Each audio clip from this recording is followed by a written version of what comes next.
Welcome to Allies or Enemies. I am Sean and I'm all by my lonesome today because this is going to be a mini update about last week of summer. And if you don't know, last week of summer is the game that Jess and I are going to be putting out hopefully later this year. And today I'm going to be talking about a few things. So one is going to be talking about one of the mechanics I'm excited about. Also, some of the background of the game and just where it came from. And a couple of updates, including information about where you can playtest this, both online and in person. So let's start out with one of the mechanics, because people have been asking me, well, the theme sounds interesting. How does it actually play? Well, I'm just going to talk about one thing because I do want to we're going to get back to this when we get to the updates, but I want to have more of the art to really show you before we really get too into it. But today I want to talk about this, really the action selection system. And this comes out of, I get so bored when I'm waiting for people to plan out their turn. So when I'm playing a heavy game and I'm watching other people, and everyone I play with is terrific. Generally, folks I play with play very fast. Jess plays very, very fast. But still, anytime it's not me, anytime I'm not the star of the show, this is a lot about me.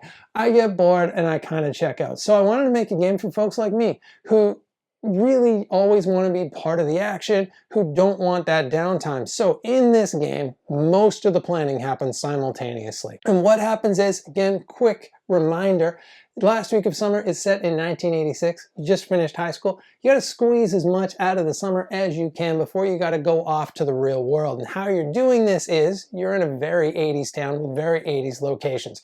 You're going to use 5 of 8 each game. It's a modular game.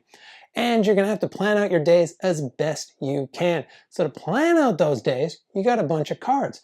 And those cards have the different locations as well as a bunch of work cards, because we all work for the same temp organization. We've all got to fit in our shifts over the course of the week. So each day, everybody at the same time is going to be planning out those days, deciding where they're going to go in the morning, where they're going to go at noon, and where they're going to go at the evening. And that's all going to matter because the worker spaces are going to change depending on how many people are there. So if you are somewhere by yourself, you're generally going to get a little bit more of a benefit, but sometimes when you're with friends, they can be helpful. Sometimes they can be distracting. Also, if you're working, you're going to get more money if you actually have customers. But if you don't have customers, you might also get a little bit of a benefit because you just kind of get to hang out for the day. If anyone has worked for a video store or a comic book store or a music store, you know when there's no customers in that store, especially back in the 90s and the 80s, you just sat around watching movies, reading comic books, listening to music. It was the golden age of slacker working. And that's what this game is definitely going to reflect. So everyone's planning their day at the same time. Then everyone's going through their day. You do see other people's turns. This is not a real time. This is not a simultaneous action game.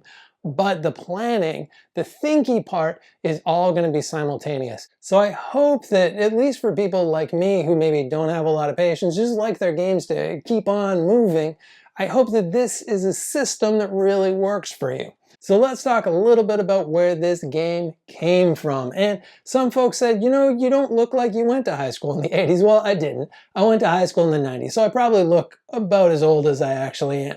But so much of the stuff that I love is from the 80s. And that's kind of there's a decade you wish that you were a teenager in. I'm pretty happy with the 90s, but second choice would have been the 80s for sure.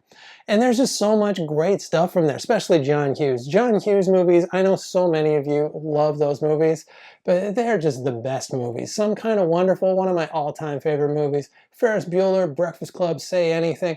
There's just so many terrific ones. And the music as well. Blondie, Devo, this t-shirt isn't just for the t-shirt. I love, love, love Blondie. I love so much 80s music. Jess, poor Jess, it's all she ever listens to. All she listens to is 80s new wave because it's all I play. And the whole time I was making this game, that music was on in the background, and I hope it permeates. I hope it comes through in the game, that you can feel a little bit of that. Hey, was this guy listening to Devo when he made this? Was he listening to Thompson Twins, Duran Duran? I was constantly. There's actually a playlist in the rule book, a suggested playlist of stuff to listen to while you play the game as well. So I hope that some folks get something out of that too. But that's what the game comes from. I love the 80s. I love the vibe in those John Hughes movies. I love the vibe in that new wave music. And I hope just a little bit of that comes through in this.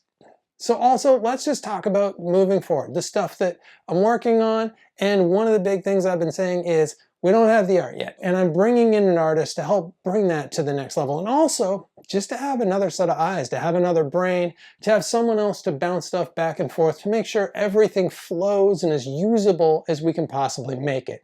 So I'm working with them right now. And hopefully we're going to have something to show you fairly soon, but it's going to be long and slow. It's going to be a process. And, you know, I'm learning that more and more with a lot of this stuff. It is going to be a process. Also, trying to find a factory to put the game together. And that's a really interesting process as well. It does look, at least initially, like I'm going to be able to make the kind of price point that I'm hoping to make.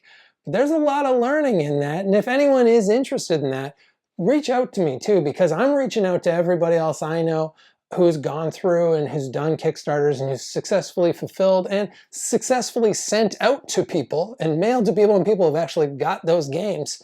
So there's a whole bunch of folks, and they've been tremendous with giving me all of their information, all of their expertise, and I'm going to be bugging them a lot all the way through this journey. But I want to do the same for everyone else too. So if you got questions about that, plump them in the comments. Send me an email. More than happy to chat with you about that stuff too. But the big thing that I want to talk about, the big update, is we're going to start doing playtests. And that's going to be two kinds of playtests. One is going to be in person. So I'm going to be at UKGE, and I'm going to have a playtest spot on Saturday afternoon in the playtest area.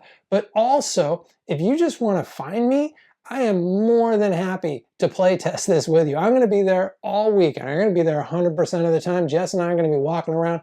Just flag me down. I'm going to have it in my backpack. We can play it. We can break it out at one of the tables. That's great. There's also going to be some opportunities to play test online as well if you're interested. I'm saying opportunities, really, you're doing me the favor. So I'd love to have people play test this online. But if you do want to take part in that, just join the Discord. All the information is going to be over there. That's going to be popping up. It's not there right now, but it's going to be popping up. It might be there. It all depends when you're, time's a crazy thing. So it all depends on when you're watching this video. It may or may not be there. It's like Schrodinger's information. But there will be at some point information on there about when and how you can play test this game. And that is everything for today. There's going to be a lot more to talk about. There's a lot more to this game that I want to be sharing with all of you. And there's just a lot more of a journey as we go from here to actually being able to put the game up on Kickstarter, get the game into your hands. I'm excited about that journey, and I'm excited that you're here for that as much as you want to be here for that. Thank you so much, and hopefully we'll see you all next time for another game.